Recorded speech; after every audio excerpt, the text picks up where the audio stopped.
what's up, you guys? Today, this is College Ball Podcast, man, presented by Port Prospect Productions. I appreciate all the love and support. I want to thank you guys for joining me today, man.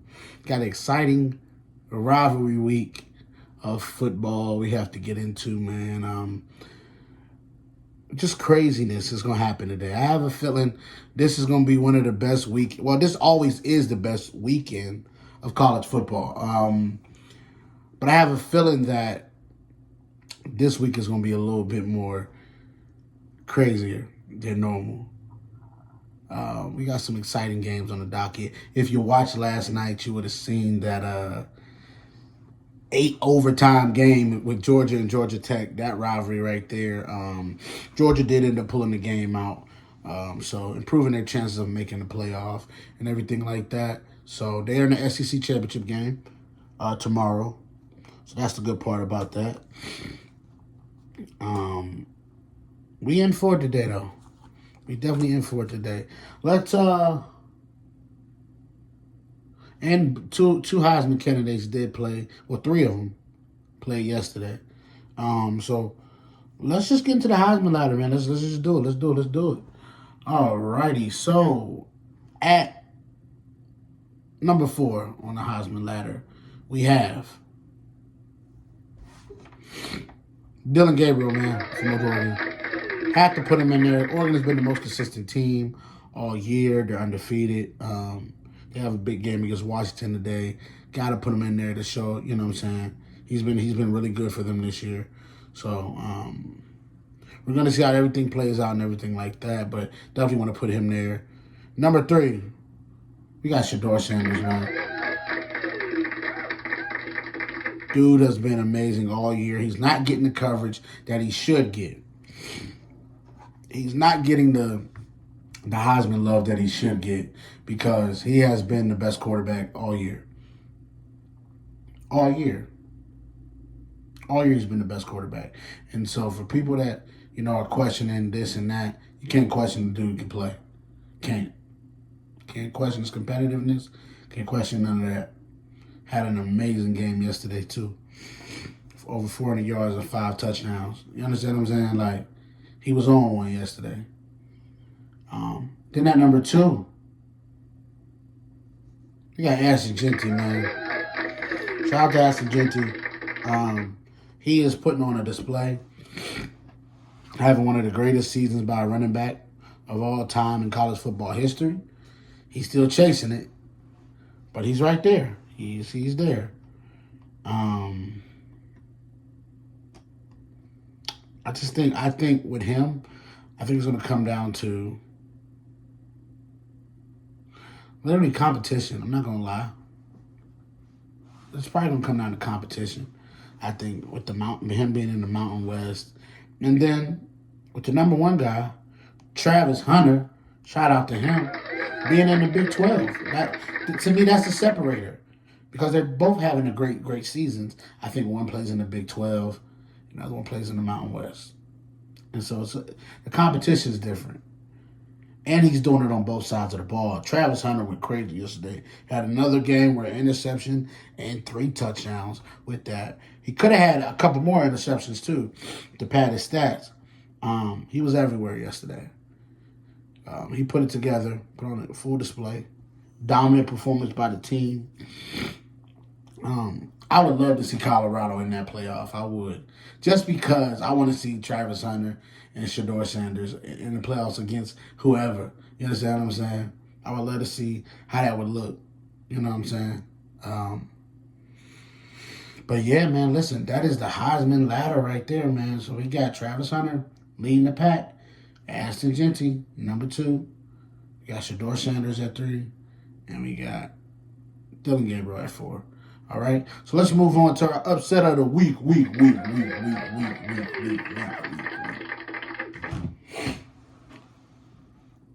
This right here, this game I'm picking for upset of the week, it fits what's been happening all year.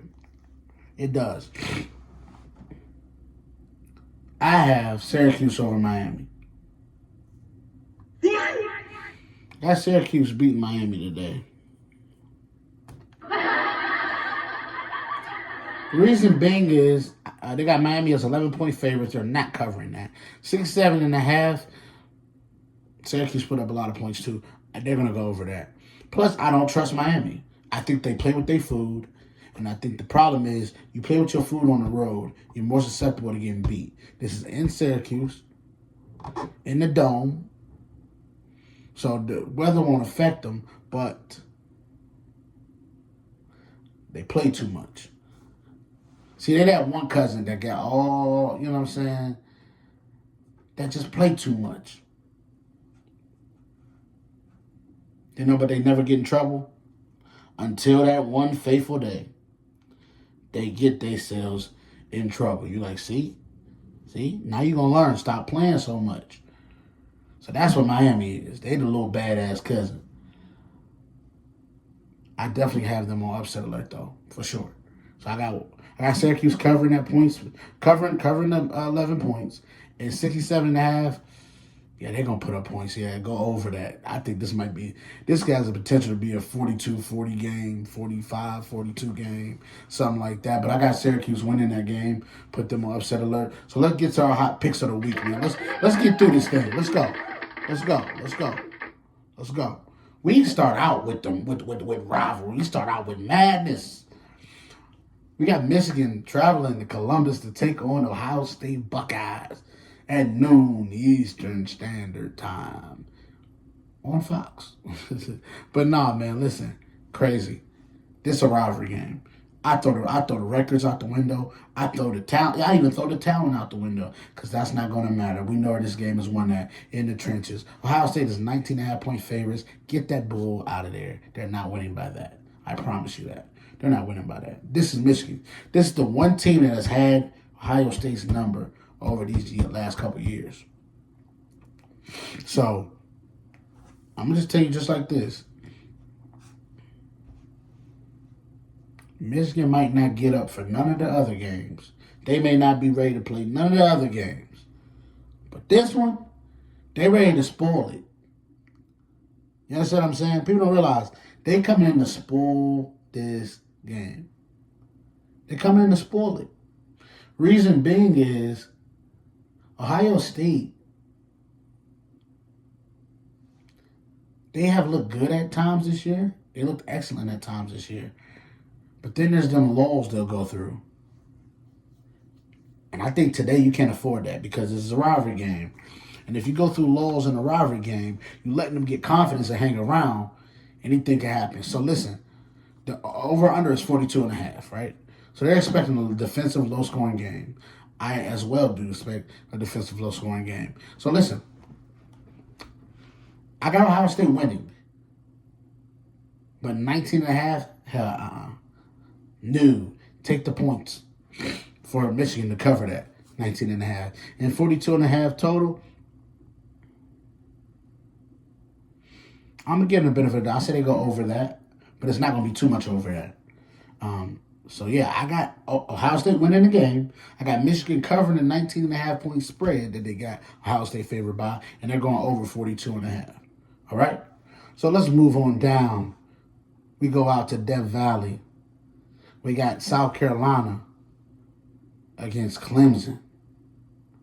Clemson seen as 3-point favorites. The over-under is 48.5. Now, listen, this game is going to be very interesting because this is an in-state rival. And not just that, they're both really good teams. Real talk, they're both really good teams. Clemson needs this type of win. This is a type of, because you're trying to get into the college playoff. If Miami wins, they kind of shut the door on those dreams of them getting that extra game, an AC championship game. So you kind of need an impressive win. This will be an impressive win because South Carolina, they've beaten a lot of good teams this year. They're ranked 15th, so top 15 win. So it would look good on their resume if they can get in without the automatic bid. Now the question is, that's going to be tough. We're going to have to see. Today is going to be madness. It's going to set up everything. And then, as you know, next week is, the championship week. And then I'm going to be going live after that, right? After everything goes off and everything is down, probably around like 12. Well, depending on where everything stands at, around 12, 1 o'clock, I'm going to go live, late night live. And I'm going to show you my process of breaking down of how I think the playoffs will be picked, how I go in and how I break it down and how I do it, all the metrics I use and everything. So you're going to get an exclusive look on that, all right? Exclusive look. But let's get back to this. Clemson needs this. They're at home.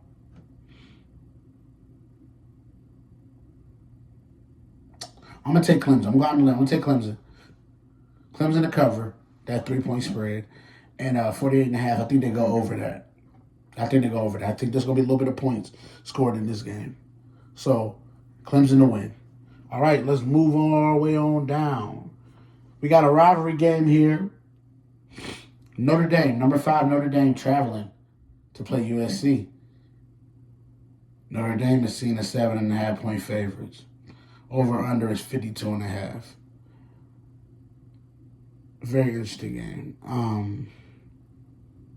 I got Notre Dame winning. I got them covering because I just think USC is not a very good team this year, but it is sort of a rivalry game. So you got to be careful with this game if you Notre Dame. This screams trap game. It's on the road. And you playing a team ain't got nothing to lose. They're playing with house money. So you got to be careful if you Notre Dame. So I got Notre Dame winning, though. I do. I have them winning, securing their spot in the playoff, too. So, yeah, we're going to move on from that. Now, let's go on to Iowa State versus Kansas State. Now, this game is so important for Iowa State because they and Arizona State, their games are very important, and so is BYU's. Kansas State is trying to play spoiler.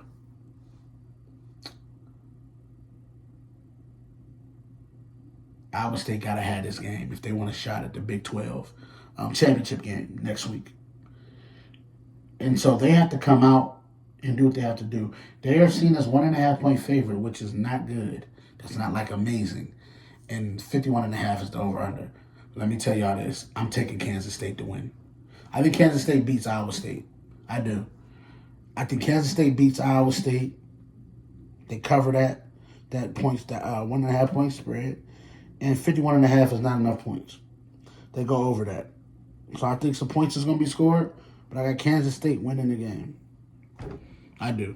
I got Kansas State winning the game. So I just don't. I think Kansas State is actually a team who was really good to start the year. And I think they just lost their way a little bit.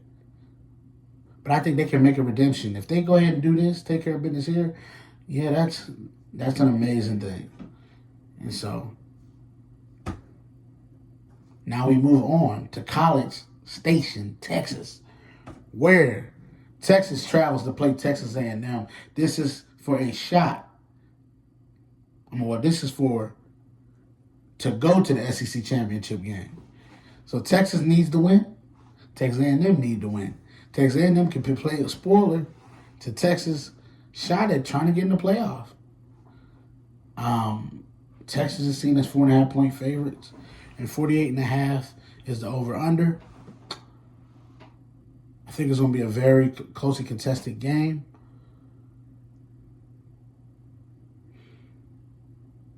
I just think Texas is going to go ahead and win this game. I do. I think they know what they have to do. I think they smell the blood in the water. And I think they're going to go ahead and take care of business. I got Texas winning the game. I got them covering that point spread, too, the 4.5. I think they're going to win. I think they're going to win by 10. I got them winning by 10. 48.5 is not enough points. I think they go over that. I think it's going to be a closely contested game, though. But I got Texas pulling the game out and winning that game late. I don't like Texas A&M's quarterback situation right now. I don't. And I trust Quinn Ewers in this big spot that he know that they need it. They got to have it. So I trust him. All right, and them was my hot 5 picks of the week. We done went through the upset of the week. The Heisman ladder done been updated. Y'all lock in, tune in to rivalry week of college football. And I'll see you guys next week. I told y'all it's a big week next week. It's a big week this week. We're getting in the full swing of everything. I appreciate all y'all love, all y'all support. I want to thank y'all for joining me today on College Ball Podcast, presented by Portal Prospect Productions. Until next time, peace.